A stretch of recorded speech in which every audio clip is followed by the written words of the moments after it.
ತಾಯನೇ ಮದಲಂದು ಕಮಲದಳಾಯತಾಕ್ಷಿಯ ಕೂಟವೈವರಿಗಾಯಿದು. ಅದು ತಪ್ಪೇನು ಜನನಿಯ ನುಡಿಯಲಂಘ್ಯವಲೇ. ಕಾಯ ಸೌಖ್ಯಕ್ಕೆ ಕಾಮಸುಖದ ವಿಡಾಯತ ತುವಕೆ ವೇಡೆಗೊಂಡು ನವಾಯಿಯಲಿ ದುರ್ಗತಿಗೆ ದೂವಾಡಿಸುವನಲ್ಲೆಲ್ಲ. ಅಮ್ಮ, ಅದಕ್ಕೆ ಕಾರಣ ಇದೆಯಮ್ಮ. ಒಂದು ಮುತ್ತನ್ನ ತಗೊಂಬಂದೆ ರಾಜರನ್ನ ಗೆದ್ದು ಅಂತ ನಾನು ಹೇಳಿದಾಗ ಐವರು ಅನುಭವಿಸಿ ಅಂತ ತಾಯಿ ಅಂದ್ಬಿಟ್ಲು. ತಾಯಿ ನುಡಿ ನಮಗೆ ಮಾತೃಭಕ್ತರಿಗೆ ಮೀರ್ತಕ್ಕಂಥದ್ದಲ್ಲ. ವ್ಯಾಸರು ಕೂಡ ತಾಯಿ ನುಡಿಯನ್ನ ಮೀರಬಾರ್ದಪ್ಪ, ಇವಳನ್ನ ನೀವು ಪರಿಗ್ರಹಿಸಬಹುದು, ಇದರಿಂದ ಶ್ರೌತ ಧರ್ಮಕ್ಕೆ ಸ್ಮಾರ್ಥ ಧರ್ಮಕ್ಕೆ ತೊಂದರೆ ಬರೋದಿಲ್ಲ ಅಂತ ಹೇಳಿ ಸರಿ ವ್ಯಾಸರು ಹೇಳಿದರು, ತಾಯಿ ಹೇಳಿದರು. ಮಾತೃಭಕ್ತರಿಗೆ ತಾಯಿ ಮಾತನ್ನೇ ಪ್ರಮಾಣ ಅಂತ ಐವರು ಅವಳನ್ನ ಪತ್ನಿಯನ್ನಾಗಿ ಪರಿಗ್ರಹಿಸಿದ್ದೇವೆ. ಈಗ ನಿಮ್ಮನ್ನು ಪರಿಗ್ರಹಿಸೋದಕ್ಕೆ ತಾಯಿನೂ ಇಲ್ಲ, ವ್ಯಾಸರೂ ಇಲ್ಲ, ಯಾರೂ ಇಲ್ಲ. ಈಗ ನಿಮ್ಮನ್ನು ಪರಿಗ್ರಹಿಸಿದ್ರೆ ಕಾಯ ಸೌಖ್ಯಕ್ಕಾಗಿ, ಈ ದೇಹದ ಸೌಖ್ಯಕ್ಕಾಗಿ, ಈ ಕಾಮಸುಖದ ಈ ಬಲಿಗೆ ನಾನು ಬಿದ್ದುಬಿಟ್ರೆ ಖಂಡಿತವಾಗಿಯೂ ನಾನು ನರಕಕ್ಕೆ ಹೋಗ್ಬಿಡ್ತೇನೆ. ಅಮ್ಮ, ದುರ್ಗತಿಗೆ ಹೋಗೋದಕ್ಕೆ ನನ್ನನ್ನು ಬಿಡಬೇಡಿ ತಾಯಿ, ದೊಡ್ಡ ಮನಸ್ಸು ಮಾಡಿ. ಈಗ ನಾನು ನೀವು ಹೇಳಿದಂತೆ ಕೇಳಿಬಿಟ್ರೆ ಕಾಯ ಸೌಖ್ಯಕ್ಕಾಗಿ ಕಾಮಸುಖಕ್ಕಾಗಿ ನಾನು ಈ ಪಾಪವನ್ನು ಆಚರಿಸಿದಾಗ ಆಗತ್ತೆ ಅಂತ ಹೇಳಿ ಕೈ ಮುಗಿದ. ಆಗ ಅವಳನ್ನು ಆಗ ಅಂದರೆ ತಾಯಿ ಮಾತನ್ನು ಕೇಳಬೇಕು, ಹೌದು ಕೇಳಬೇಕು. ಮಾತೃದೇವೋ ಭವ ಅಂತ ಹೇಳಿದೆ ಅಂದ ಇವನು. ಆದರೆ ಮುಂದಿಂದ ಪಿತೃದೇವೋ ಭವ ನಿಮ್ಮಪ್ಪ ಹೇಳಿದಾನೆ. ಈಗ ತಾಯನೇ ಮದಲೇ ಐವರಿಗೆ ಕಮಲಾಯತಾಕ್ಷಿಯ ಕೂಟವೇ. ಸುರರಾಯ ನಿಮ್ಮಯ್ಯನು ವಿಲಂಘ್ಯವೇ ನಿನಗೆ ಪಿತೃವಚನ. ರಾಯನಟ್ಟಲು ಬಂದೆನು, ರಾಯನಟ್ಟಲು ಬಂದೆನು. ಈ ಕುಸುಮಾಯುಧನ ಕಗ್ಗೊಲೆಯ ಕೆದರುವುಪಾಯವನು ನೀ ಬಲ್ಲೆ.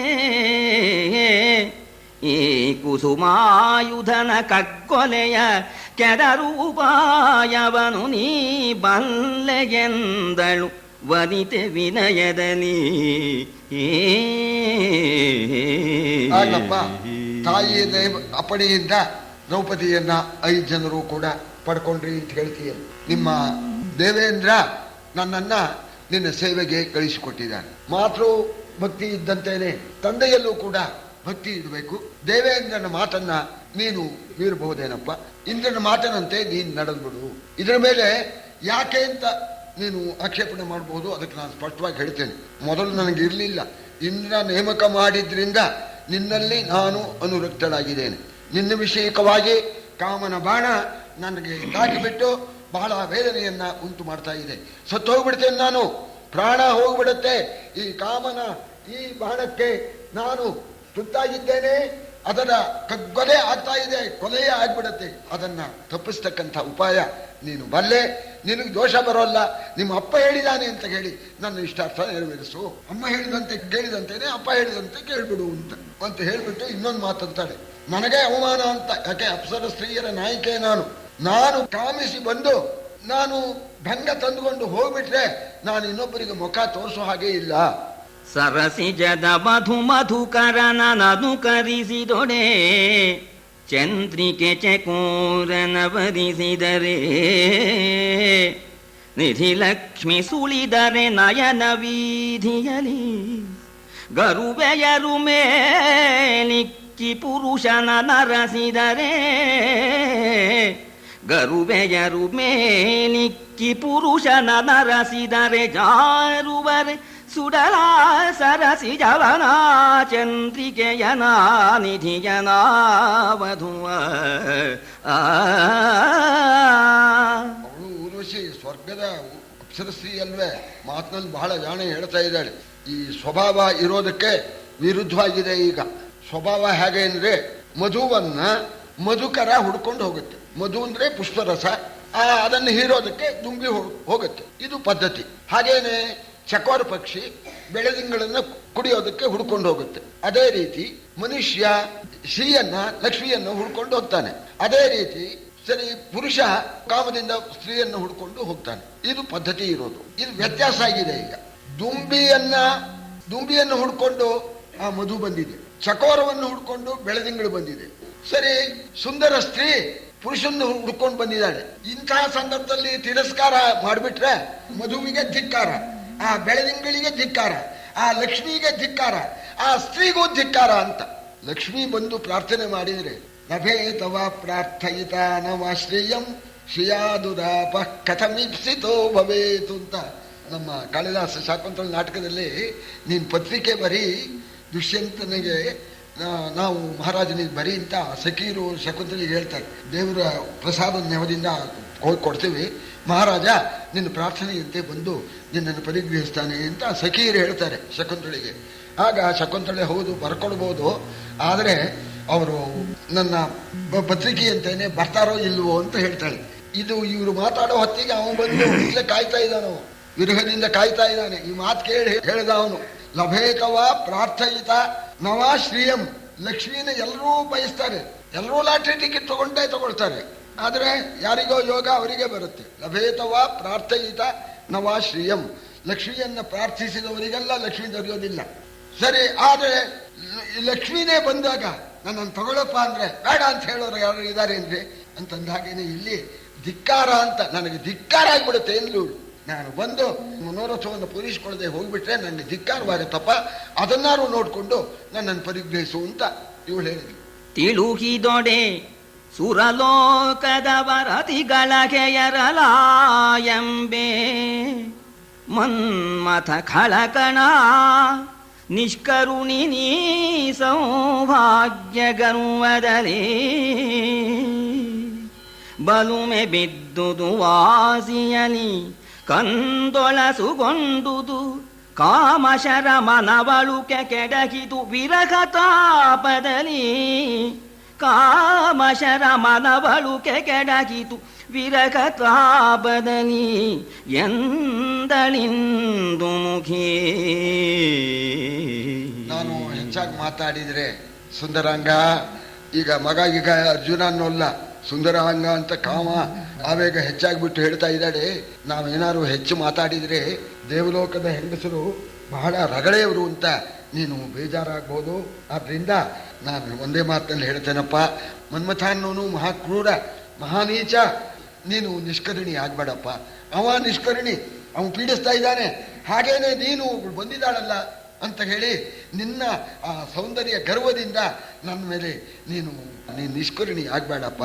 ಏನ್ ಮಾಡೋಣ, ಆ ಮನ್ಮಥನ ಆ ಬಾಣ ನನಗೆ ಹೊಡೆದು ನನ್ನನ್ನು ತಾಪದಲ್ಲಿ ಕೆಡವು ಬಿಟ್ಟಿದೆ. ಕಂದೊಳಸುಗೊಂದುದು, ಕಣ್ಣೇ ಕಾಣೋದಿಲ್ಲ, ಏನೂ ತೋರಿಸ್ತಾ ಇಲ್ಲ.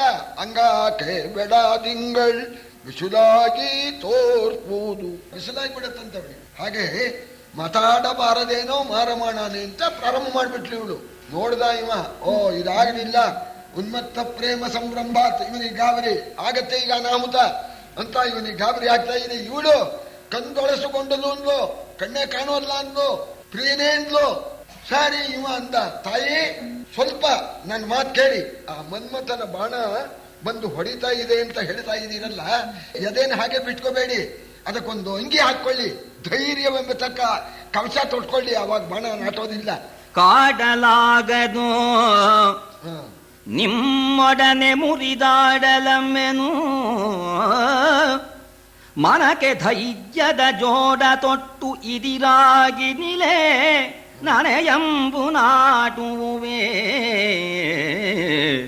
ಕೋಡಿಯೇಕಿದಕ್ಕೆ ಅವ್ವೆ ಮಕ್ಕಳ ನೋಡ ಬಂದರೆ ಬೇರೆ ಕಷ್ಟವ ನಾಡುವರೆ ಬಲ್ಲವರು.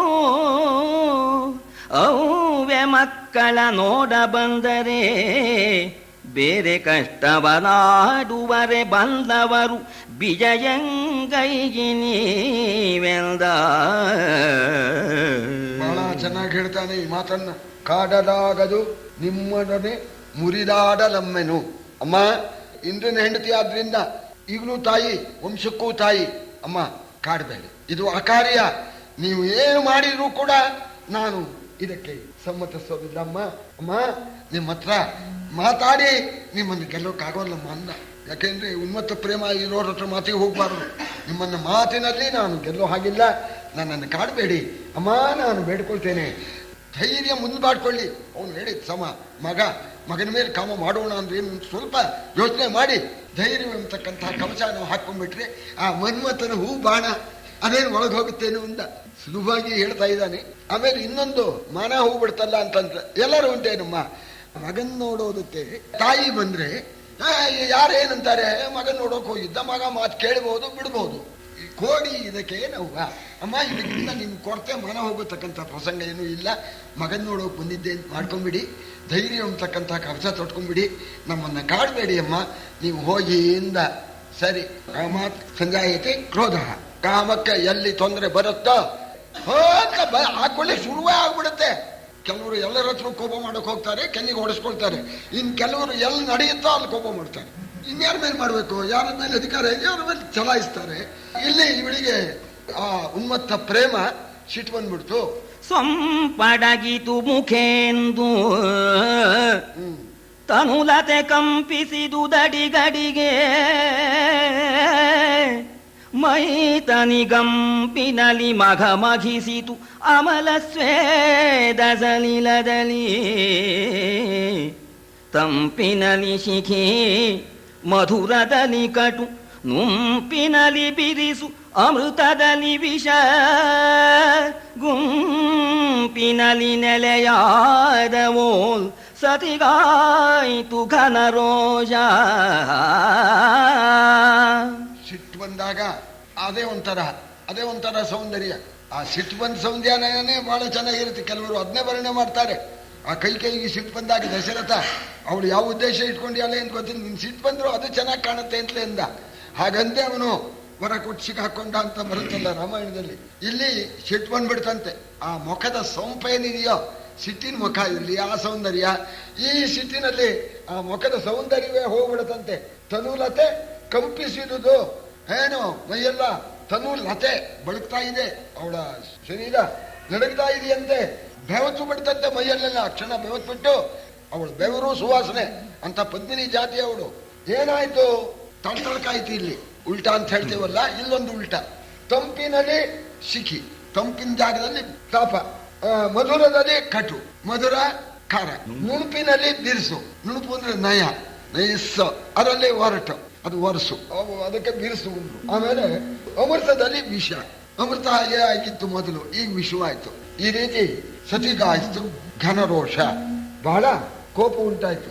ಒಂದು ಜ್ಞಾಪಕ ಬರುತ್ತೆ, ನಿಜವಾಗೂ ಊರ್ವಶಿ ಈ ಕಥೆಯ ಸಂದರ್ಭಕ್ಕೆ ತಕ್ಕಾಗೇನೆ ಇದನ್ನ ಬೆಂಗಳೂರು ಮಲ್ಲೇಶ್ವರ ರಾಮ ಮಂದಿರದಲ್ಲಿ ನಾನು ರಾಮಶಾಸ್ತ್ರಿಗಳಿಗೆ ಅರಣ್ಯ ಪರ್ವ ಹೇಳೋ ಸಂದರ್ಭದಲ್ಲಿ ಅವತ್ತೇನೆ ಅಕಸ್ಮಾತ್ ಈ ಕಥೆ ಬರೋ ದಿವಸವೇನೆ ಪೇಪರ್ನಲ್ಲಿ ಒಂದು ವಿಷಯ ಬಂದಿತ್ತು, ನಮ್ಮ ವಿವೇಕಾನಂದರ ವಿಚಾರ ಇದಕ್ಕೆ ಸಂಬಂಧಪಡೋ ಹಾಗೆ ಬಂತು. ಅದನ್ನ ಅಲ್ಲಿ ಹೇಳಿದ್ದೆ. ಅದಾದ್ರಿಂದ ಈ ಕಥೆ ಬಂದಾಗಲೆಲ್ಲ ಅದು ಜ್ಞಾಪಕ ಬಂದ್ಬಿಡುತ್ತೆ ತಾನಾಗೆ. ಸ್ವಾಮಿ ವಿವೇಕಾನಂದರು ತಮಗೆಲ್ಲ ಗೊತ್ತೇ ಇದೆ ಎಂಥ ಯೋಗ್ಯತೆಯವರು ಅಂತ. ಅಮೇರಿಕಾ ಪಟ್ಟಣಕ್ಕೆ ಹೋಗಿ ಅಲ್ಲಿ ಚಿಕಾಗೋದಲ್ಲಿ ಎಷ್ಟೋ ದಿವಸ ಉಪನ್ಯಾಸ ಮಾಡಿದರು. ಅವರು ಉಪನ್ಯಾಸವನ್ನು ಕೇಳೋದಕ್ಕೆ ಅಮೇರಿಕಾ ಜನವೆಲ್ಲ ಸೇರ್ತಾ ಇತ್ತು ಅಂತ ಈ ಕಥೆಯನ್ನೆಲ್ಲ ಕೇಳಿರಲಿಲ್ಲ. ಅವರು ಹೋಗ್ಬೇಕಾದ್ರೆ ಬಹಳ ಕಷ್ಟದಲ್ಲಿ ಹೋದ್ರಂತೆ. ಇಲ್ಲಿ ನಮ್ಮ ಮೈಸೂರು ಮಹಾರಾಜರವರು ಬಹುಶಃ ನಾಲ್ಮಡಿ ಕೃಷ್ಣರಾಜ ಒಡೆಯರೆ ಅಂತ ಕಾಣುತ್ತೆ, ಚಾರ್ಜಿಗಷ್ಟು ಕೊಟ್ಟಿದ್ರು. ಆದರೂ ಅಲ್ಲಿ ಹೋಗಿ ಮುಟ್ಟೋದ್ರಲ್ಲಿ ಅವರಿಗೆ 3 ದಿವಸ ಉಪವಾಸವೇ ಆಗ್ಬಿಡ್ತಂತೆ. ಆಮೇಲೆ ಅವ್ರ ತೇಜಸ್ಸನ್ನು ನೋಡಿ ಅಮೇರಿಕಾ ಪಟ್ಟಣದಲ್ಲಿ ಆ ಚಿಕೋಗಾ ನಗರದಲ್ಲಿ ಒಬ್ಬ ದೊಡ್ಡ ಸಾಹುಕಾರ, ಆ ಹೆಸರು ಮರ್ತೋಗಿದೆ ನನಗೆ, ಪೇಪರ್ನಲ್ಲಿ ಆ ಹೆಸರು ಕೂಡ ಬಂದಿತ್ತು. ಅವ ಇವರನ್ನು ಅಕಸ್ಮಾತ್ ಕಾರ್ನಲ್ಲಿ ಹೋಗ್ತಾ ಇವ್ರನ್ನ ನೋಡಿ ಇವರು ಏನೋ ಒಂದು ವೈಶಿಷ್ಟ್ಯ ಇದೆ ಅಂತ ಕರ್ಕೊಂಡು ಹೋಗಿ ಮನೇಲಿ ಇಟ್ಕೊಂಡ. ಅವ್ರಿಗೆ ಕಾಲಕ್ಕೆ ಆತಿಥ್ಯ ಬೇಕಾದ ಏರ್ಪಾಟ್ ಮಾಡ್ದ. ಸುಮಾರು 3-4 ತಿಂಗಳು ಇವ್ರ ದಿನ ಉಪನ್ಯಾಸ ನಡೀತಾ ಇತ್ತು. ಅಮೇರಿಕಾದವರೆಲ್ಲ ಸಂತೋಷಪಟ್ರು. ಎಲ್ಲ ಮುಗೀತು. ನಾಳೆ ದಿವಸ ಈ ಇಂಡಿಯಾಕ್ಕೆ ಹೋಗ್ಬೇಕು ಅಂತ ಅವ್ರು ತೀರ್ಮಾನ ಮಾಡಿಬಿಟ್ಟಿದ್ದಾರೆ. ಹಾಗೆ ಟಿಕೆಟು ಎಲ್ಲ ತಂದಿದ್ದಾರೆ. ಅಲ್ಲೇನ ಹೋಗಿದೆ ಅಂದ್ರೆ ಆ ಸಾಹುಕಾರನಿಗೆ ಒಬ್ಬಳೇ ಮಗಳು, ಅವಳು ತಕ್ಕಪಟ್ಟಿಗಿದ್ಲಂತೆ. ಸರಿ, ವಿವೇಕಾನಂದರ ಈ ಭವ್ಯ ಆಕಾರ ಸಾಮಾನ್ಯವೇ, ಅವಳಿಗೆ ಮದುವೆ ಆಗಿರಲಿಲ್ಲ. ಇವಳನ್ನ ಮನಸ್ಸಿನಲ್ಲಿ ಮದುವೆ ಮಾಡ್ಕೋಬೇಕು ಅಂತ ಯೋಚನೆ ಮಾಡಿಬಿಟ್ಟಿದ್ದಾಳೆ. ಪಾಪ ಸನ್ಯಾಸಿಗಳು ಅಂತ ಪಾಪ ಅವಳಿಗೆ ಗೊತ್ತಿಲ್ಲ. ಇವ್ರು ಕಾವಿಗೆ ಹಾಕೊಂಡು ಇಂಡಿಯಾದವ್ರು ಹಂಗೆ ಹಾಕೊಳ್ತಾರೋ ಅಂತ ಮಾಡ್ಕೊಂಡ್ಬಿಟ್ಟಿದ್ದಾಳೆ. ಸರಿ, ಅವಳು ಮನಸ್ಸಲ್ಲಿ ಮಾಡ್ಕೊಂಡ್ಬಿಟ್ಟಿದ್ದಾಳೆ. ಈಗಲೇ ಹೇಳೋದು ಬೇಡ, ಇರ್ತಾರಲ್ಲ ಗುರಿಗೆ ಹೋಗ್ತೀನಿ ಅಂತಂದಾಗ ಸರಿ ನಾವು ನನ್ನ ಪ್ರಾರ್ಥನೆ ಹೇಳಿಬಿಟ್ರೆ, ಯಾಕೋ ನಮ್ಮ ಮನೇಲಿ ಒಂದು ತಿಂಗಳಿಂದ ಆತಿಥ್ಯ ಸ್ವೀಕರಿಸಿದ್ದಾರೆ, ನನ್ನ ಇಚ್ಛೆಯನ್ನು ಪೂರೈಸ್ತಾರೆ, ಮದುವೆ ಮಾಡ್ಕೊಳ್ತಾರೆ ಅಂತ ಅವ್ರು ಮಾಡ್ಕೊಂಡ್ಬಿಟ್ಟಿಯಾಳೆ. ಅದನ್ನೇ ಮನಸ್ಸಲ್ಲಿ ಮಾಡಿಕೊಂಡು ತಾನು ಹೆಂಡತಿ ವಿವೇಕಾನಂದರು ಗಂಡ ಅಂತ ಭಾವಿಸ್ಕೊಂಡ್ಬಿಟ್ಟಿಯಾಳೆ. ಇವರು ಮಾರನೇ ದಿವಸ ಸರಿ ಪ್ರಯಾಣ ಮಾಡಬೇಕು, ರಾತ್ರಿ 12 ಗಂಟೆ ಹೊತ್ತು. ಸರಿ ಎಲ್ಲ ಪ್ಯಾಕಿಂಗ್ ಮಾಡಿ ಎಲ್ಲ ಕಟ್ತಾ ಇದ್ದಾರೆ. ಇವಳು ಬಂದಂತೆ, ಏನಮ್ಮ ಯಾಕೆ ಮಲಗೇ ಇಲ್ಲ, ಏನೋ ನಿದ್ದೆನೇ ಬರಲಿಲ್ಲ, ನೀವು ನಾಳೆ ಹೊರಟೋಗ್ಬಿಡ್ತೀರಲ್ಲ ಅಂತ ನಿದ್ದೆನೇ ಬರಲಿಲ್ಲ, ಬಂದ್ಬಿಟ್ಟೇನೋಣ. ಹೋಗ್ಬೇಕಮ್ಮ, ಇವತ್ತು ಹೋಗಿದ್ರೆ ನಾಳೆ ಹೋಗಿದ್ರೆ ಇನ್ನೊಂದು ದಿವಸ ಹೋಗೇ ಹೋಗ್ಬೇಕು, ಮಲ್ಕೊಳ್ಳಮ್ಮ ಅನ್ನೋಣ.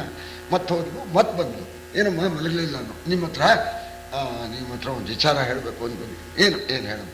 ಏನಿಲ್ಲ, ನನಗೆ ನಿಮ್ಮ ಉಪನ್ಯಾಸನೆಲ್ಲ ಕೇಳಿದ್ನಲ್ಲ ಈ 3 ತಿಂಗಳಿಂದ, ಏನು ವಾಗ್ಯರಿ, ಏನಿದು, ಏನು ಭವ್ಯವಾದ ಇದು, ನಿಮ್ಮಂಥ ಮಗ ಆಗಬೇಕು ಅಂತ ನನಗೆ ಅಪೇಕ್ಷೆ ಇದೆ, ನೀವು ಆಶೀರ್ವಾದ ಮಾಡಬೇಕು ಅನ್ನೋಣ. ಆಗಲಿ ತಾಯಿ, ನನ್ನ ಯೋಗ್ಯತೆ ಇದ್ದಷ್ಟು ಆಶೀರ್ವಾದ ಮಾಡ್ತೀನಿ, ಆಗಲಿ, ದೇವರನ್ನು ಪ್ರಾರ್ಥನೆ ಮಾಡ್ತೀನಿ ಎಂದರು ಅವರು.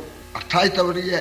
ವಿವೇಕಾನಂದರಿಗೆ ಅರ್ಥವಾಗವಲ್ಲೇ, ಅವಳು ಮಲಗದೆ ಓಡಾಡೋದು ನೋಡೇ ಬಂದಿದೆ ಉನ್ಮತ್ತ ಪ್ರೇಮ ಅಂತ ತಿಳ್ಕೊಂಡ್ರು ಅವರು. ಉನ್ಮತ್ತ ಪ್ರೇಮಕ್ಕೆ ಇವಳು ಮಾಡ್ತಾಳೆ ಅಂತ ಅವರಿಗೂ ಗೊತ್ತಾಯ್ತು. ಆದರೆ ಆಗಲಮ್ಮ, ಆಶೀರ್ವಾದ ಮಾಡ್ತೀನಿ, ದೇವರನ್ನು ಪ್ರಾರ್ಥನೆ ಮಾಡ್ತೀನಿ ಅಂತ.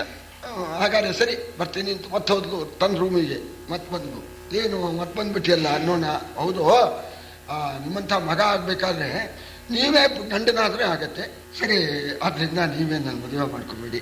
ಆಗ ಅವರಂದ್ರಂತೆ, ಅಮ್ಮ ಆಗ್ಬೋದಾಗಿತ್ತು, ಆಗಲಿ, ನಮ್ಮ ಹಿಂದೂ ಧರ್ಮ ಏನು ಅಂದರೆ ಸನ್ಯಾಸ ತಗೊಂಡ್ಮೇಲೆ ಅವ ಗೃಹಸ್ಥನಾಗೋ ಹಾಗಿಲ್ಲ.